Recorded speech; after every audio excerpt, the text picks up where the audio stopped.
Hola a todos, el día de hoy vamos a continuar con la clase de química analítica en el tema de valoraciones de neutralización. Cuando escuchamos el tema de neutralización implica ácidos y bases, ¿no? Y cuando hablamos de ácidos y bases, un término muy relacionado a aquello es el valor del pH, ¿no? Entonces, en materias previas como que tenemos una idea, ¿no?, de cómo funciona el pH, cómo podemos encontrar, ya sea en nuestro propio vivir o en laboratorio, algunas sustancias ácidas y otras básicas. Incluso en lo que es nuestro hogar, ¿no? El vinagre, el limón, la aspirina, como que son típicos tenerlos en casa. Y el bicarbonato, el amoníaco, la soda cáustica también tenemos en nuestros hogares como algunas bases, ¿no? Y es interesante, incluso algunos de estos elementos que se utilizan para determinar las valoraciones de neutralización, hasta terminamos comiéndolos, ¿no? Y es como el caso de esta col, no sé si la han probado, pero se denomina col lombarda, col violeta también la llaman en el mercado, col morada. Y pues el jugo de esta col adquiere un color rojo en medio ácido, mientras que es azul en medio básico, ¿no? Entonces es interesante, actúa como si fuera un papel tornasol, ¿no? Entonces, dependiendo si la solución es ácida o básica, va a tener una cierta coloración. Ya que estamos hablando de ácidos y bases, ustedes han debido ver los videos que les he enviado para el repaso. Súper rápido lo vamos a mirar acá. Sabemos que según Arrhenius, un ácido es toda aquella que genera iones hidronio y una sustancia básica es toda aquella que genera iones oxidrilo. Sin embargo, tenía sus limitaciones, ¿no?, esta definición. Y estas limitaciones, obviamente, era que ocurría, por ejemplo, con el amoníaco líquido. Sabemos que es una base, sin embargo, hay una ausencia de iones oxidrilo o hidroxilo, ¿no? Entonces, ¿qué ocurre con ellos? También está limitado solo exclusivamente a soluciones presentes en agua, como solventes, soluciones acuosas. Entonces requería de ensanchar nuestro enfoque. Bronsted y Lowry sugieren otra teoría y dicen un ácido es una especie que tiene la tendencia a ceder un protón, ¿no?, y una base a aceptar un protón. Entonces pareciera que con este criterio ya no nos limitamos solo a las soluciones acuosas, y obviamente podemos entender ahora el principio de lo que es la disociación del amoníaco, ¿no? Entonces la ecuación está en la parte inferior: amoníaco más agua produce iones amonio más iones oxidrilo, ¿no? Entonces, cuando mirábamos de un ácido acético, por ejemplo, en presencia de agua, nos da los iones hidronio y nos da el ion acetato, donde hay, como dice su nombre, hay una transferencia protónica. Y fíjense, en esa ecuación del ácido acético, la presencia del agua actúa como una base, mientras que en la última ecuación del amoníaco, la presencia del agua actúa como si fuera un ácido. Entonces, estas sustancias que pueden ya sea donar un protón o pueden aceptar un protón, se los denomina anfóteras, ¿no? Tienen esa capacidad. Es la misma sustancia, solo que puede ejercer en una y en otra. Entonces, también hay que recordar que para este tipo de enfoque siempre tenemos un par ácido-base conjugado, ¿no? Si tenemos un ácido, va a haber una base respectiva, ¿no? Como es el caso del ácido acético, su base va a ser el acetato.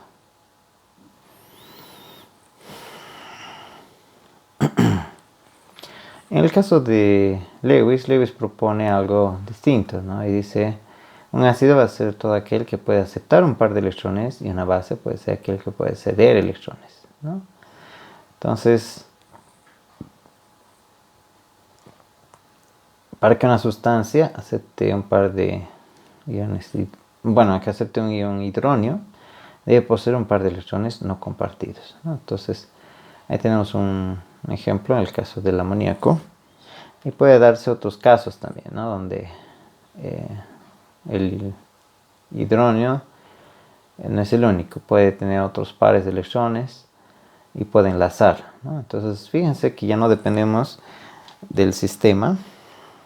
Tenemos ahí un ácido y una base, interaccionan entre ellos y no necesariamente tiene que buscarse agua para que interactúen entre ellos, ¿no? Y que cada uno actúe como ácido o como base. Es otro término que hemos debido repasar en los videos, que es la autoprotólisis del agua. Cuando decíamos agua más agua, da mucha agua, ¿no? En ese sentido es agua y agua produce iones hidrógeno y iones oxidrilo, ¿no? Y el logaritmo negativo de la concentración de iones hidrógeno se le denomina pH y el logaritmo negativo de los iones oxidrilo nos produce el pOH, ¿no? En líneas generales. Y sabemos que si multiplicamos la concentración de iones hidrógeno por la concentración de iones oxidrilo, vamos a tener el valor de Kw. Y ese valor de Kw, que se denomina también producto iónico del agua, a 25 grados centígrados tiene un valor de 10 a la menos 14, ¿no? Entonces a 25 grados centígrados, la sumatoria del pH más el pOH es igual a 14.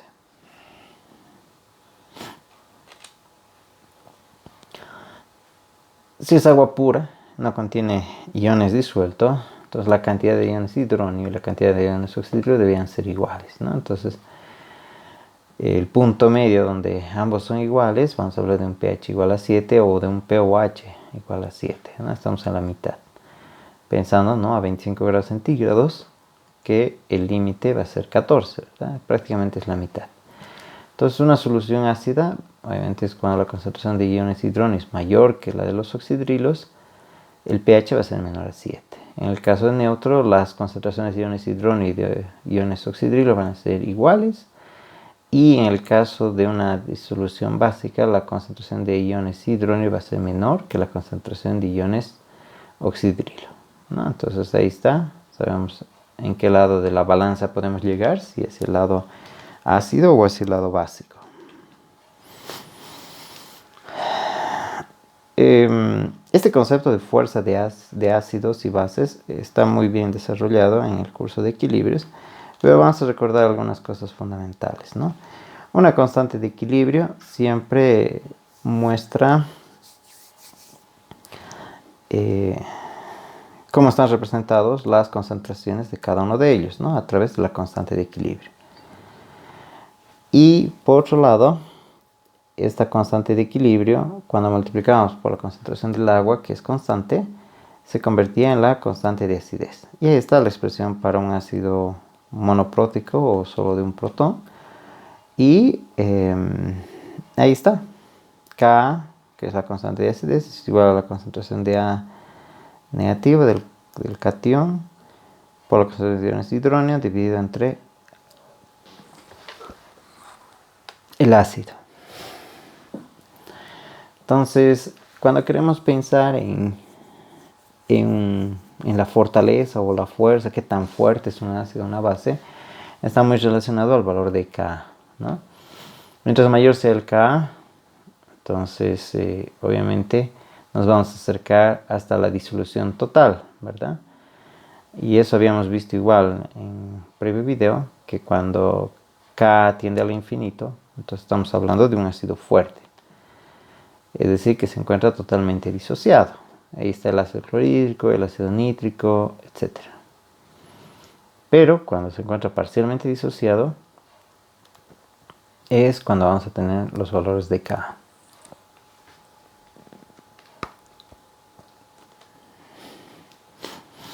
Lo mismo ocurre para las bases. Tenemos la base más agua.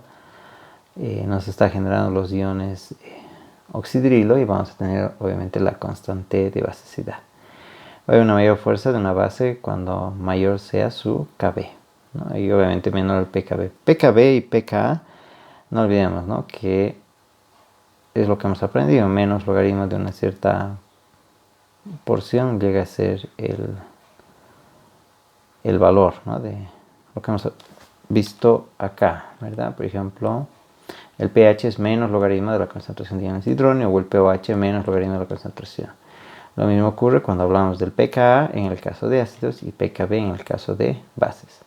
Si multiplicamos el valor de Ka por Kb, vamos a obtener el valor de Kb doble. Entonces, no olvidemos esta relación fundamental. Si bajo ciertas condiciones tenemos solo el valor de Ka, pero sabemos que estamos a 25 grados centígrados, es implícito, tenemos ya el valor de Kb.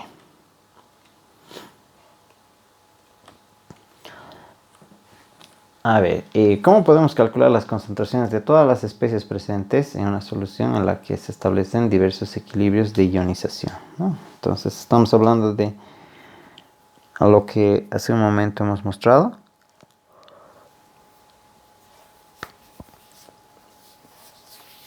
Por ejemplo, un ácido que parcialmente se disocia, entonces va a generar las distintas concentraciones de los componentes que van a estar en la solución.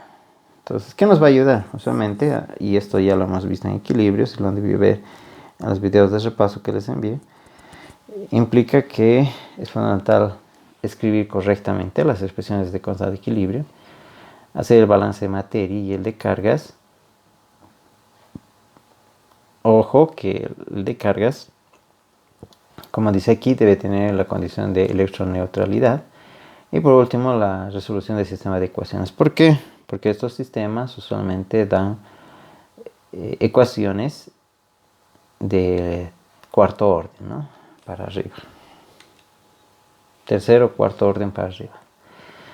Si tenemos una ecuación súper básica, me refiero a la de disociación de un ácido monoprótico.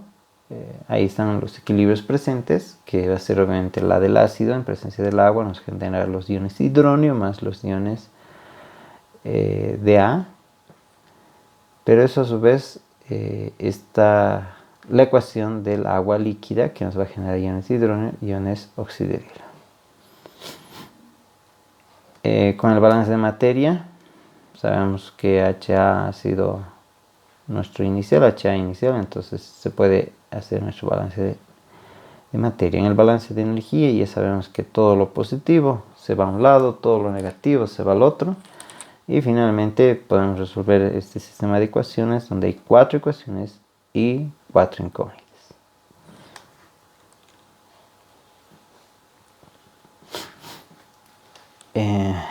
¿Cómo determinamos de forma cualitativa en el comportamiento ácido-base de las sales, ¿no? Entonces las sales pueden ser neutras, pueden ser ácidas y pueden ser básicas. Y cuando hablamos de hidrólisis es obviamente el proceso en que la sal está generando iones que pueden ser cationes o aniones, ¿no? Primero debemos disociar la sal en sus iones, identificar su procedencia, determinar cuál se puede hidrolizar y plantear y analizar el equilibrio de hidrólisis. Así que ahí está. ¿Por qué hablamos de esto? De las sales, porque obviamente la combinación entre un ácido y una base vamos a formar sales. Y estas sales, dependiendo de las condiciones en las que fueron obtenidas, podemos tener sales ácidas, básicas y neutras. Por ejemplo, si miramos una sal procedente de un ácido fuerte y una base fuerte, entonces obviamente vamos a tener un proceso de formación, ¿no? Cloruro de sodio, y el cloruro de sodio se va a disociar iones sodio y iones cloruro. Y uno podría pensar, estas especies deberían interactuar con el agua y generarnos, en el caso del ion cloruro, la base conjugada que es el ácido clorhídrico. Pero eso no se da. Obviamente porque existe la condición de los pares conjugados, ¿no? Entonces, para un ácido fuerte, su par conjugado es una base débil, ¿no? Entonces, para los dos casos, no se va a neutralizar y tenemos una solución neutra. Veamos aquí, por ejemplo, una sal de un ácido fuerte y una base débil. Por ejemplo, el cloruro de amonio, ¿no? El cloruro viene del ácido clorhídrico y amonio obviamente viene del amoníaco. Entonces, en presencia del agua, genera estos iones, ¿no? De amonio y iones cloruro. Los iones amonio a su vez van a interactuar. Pero fíjense que ya que viene de una base débil, o sea que tiene un valor de Ka, el amonio se va a hidrolizar, ¿no? Y va a formar ese nuevo equipo uniendo los iones amonio en presencia de agua para formar amoníaco y H3 o más, iones hidrógeno. Entonces, este es un ejemplo en el cual podemos ir incluyendo las distintas especies y la solución va a ser ácida. ¿Por qué va a ser ácida? Por la presencia de iones hidrógeno, ¿no? Entonces, hay que enfocarse correctamente en la disociación. Aquí puede darse una solución básica. Fíjense que es acetato de sodio y el ion acetato obviamente va a interaccionar con el agua y nos va a generar el ácido acético, ¿no? Entonces, y al generar el ácido acético genera también iones oxidrilo. Entonces aquí vamos a tener una disolución básica.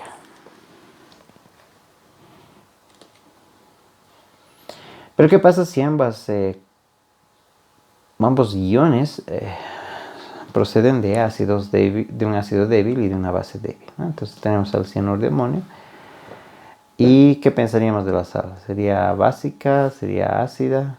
Ambos son débiles, ¿no? Entonces lo que hay que mirar es con respecto al valor de KH. ¿Qué es KH, ¿no? Aquí lo hemos visto, ¿no? Es el valor que podemos identificar de las concentraciones del ácido acético, ¿no? Del equilibrio de la formación de iones oxidrilo. Entonces ahí vamos a mirar y vamos a ver primero del catión con respecto al anión. Entonces, si el valor de la constante de equilibrio del catión es mayor que la del anión, la disolución va a ser ácida. Si es el inverso, va a ser básica, y si son iguales, probablemente la disolución sea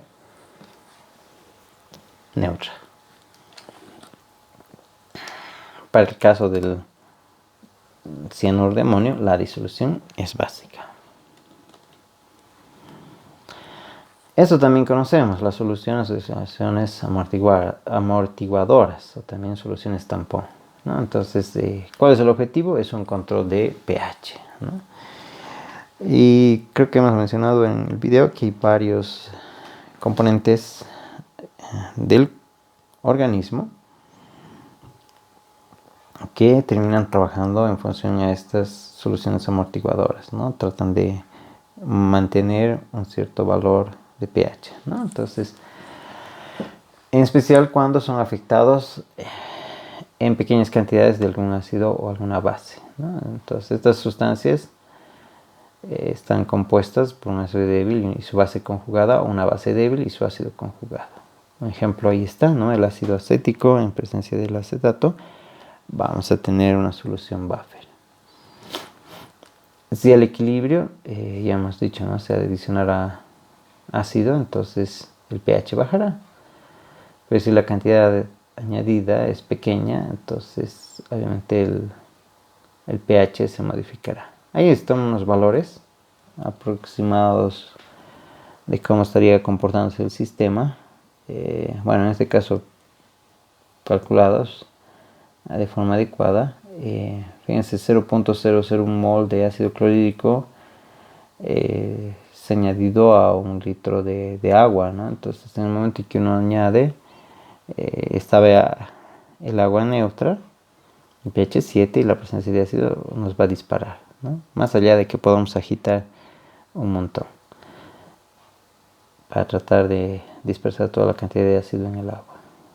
En la otra situación, si añado 0.001 mol de ácido clorhídrico a 1 litro de solución que contiene ácido acético y además acetato de sodio, entonces ahí aparece el pH, ¿no?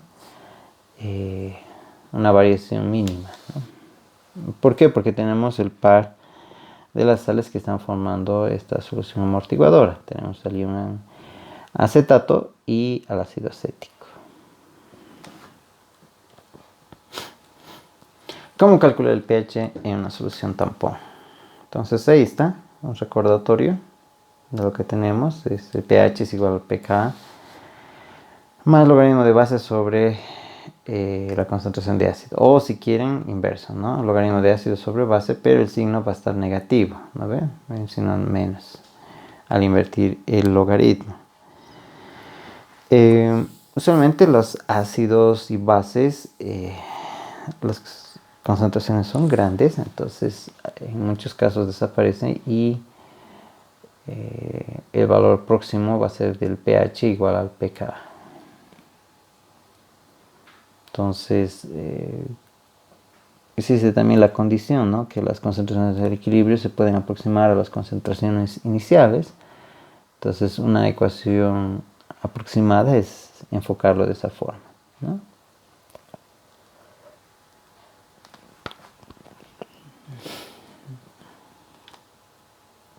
Algunas características importantes de una disolución amortiguadora es que su pH depende del valor de Ka y de las concentraciones. Y obviamente su capacidad amortiguadora. ¿Y qué es esta capacidad? También lo hemos visto, ¿no? Es la cantidad de ácido base que se puede agregar a una solución tampón antes de que el pH comience a cambiar. ¿De qué depende? Obviamente depende del número de moles del ácido y la base. Y estos deben ser usualmente altos, ¿no? Entonces debemos fijarnos en una relación entre las concentraciones base y los iones ácido. Para que la capacidad sea alta, ha de ser próximo a 1, ¿no? Entonces ahí está. Hay una mayor eficiencia, obviamente, cuando el valor de pH va a ser igual al valor de pK. Y eso se da cuando el término que estamos sumando o restando va a ser igual a 0, ¿no?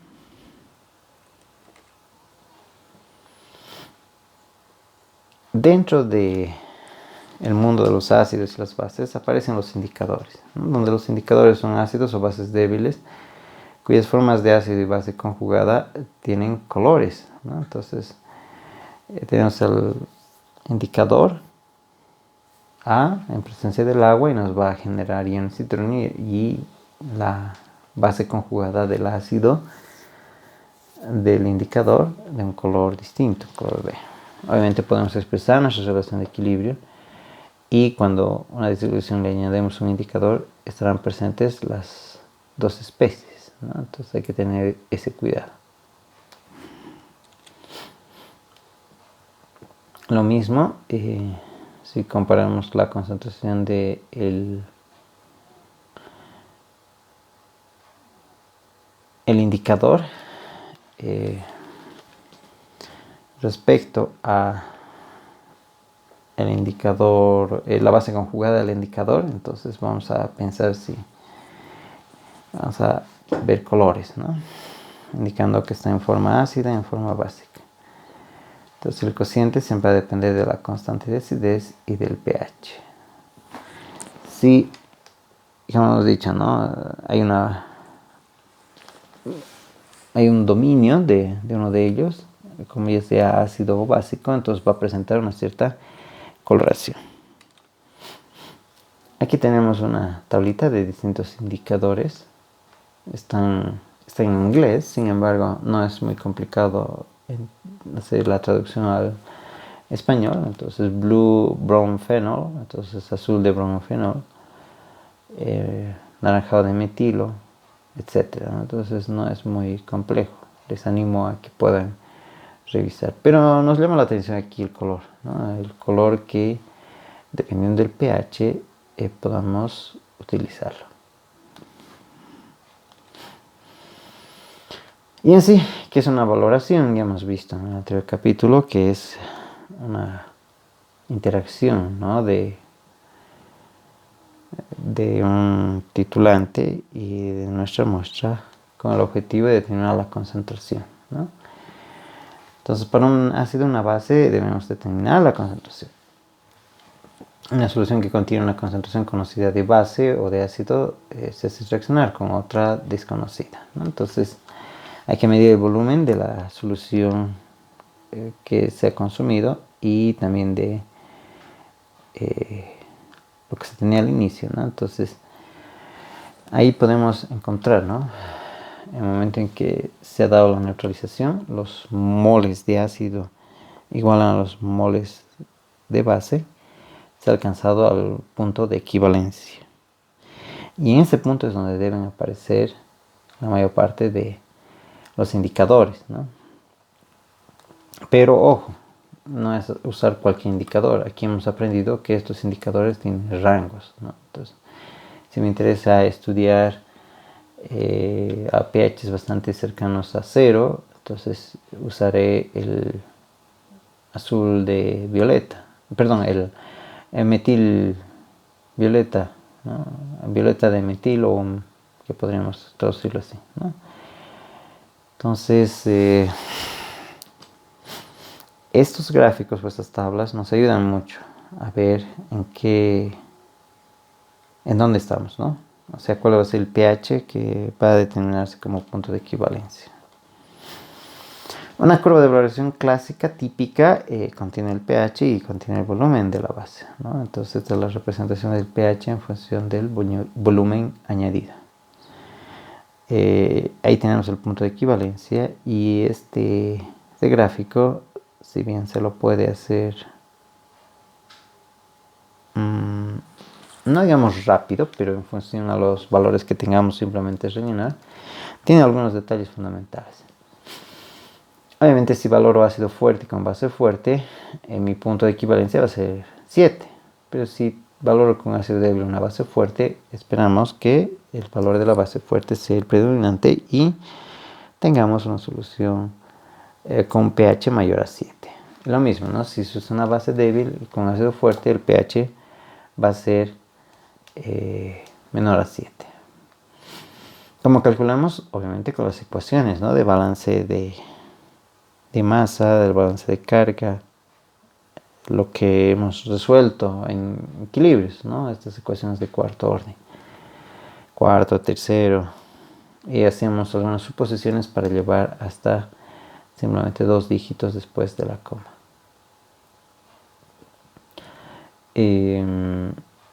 Obviamente, si no queremos gastar tiempo en el tema de hacer valoración, entonces cómo agarrar ese punto de equivalencia es usar un indicador apropiado.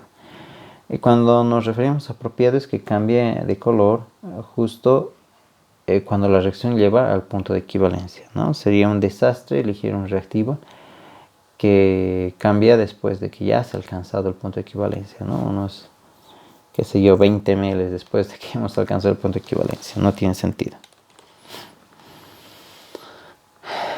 Como hemos mencionado, algo fundamental, algo clave es el intervalo de viraje del del indicador. Debe estar de tal forma que coincida con el cambio o el salto de pH que se produce.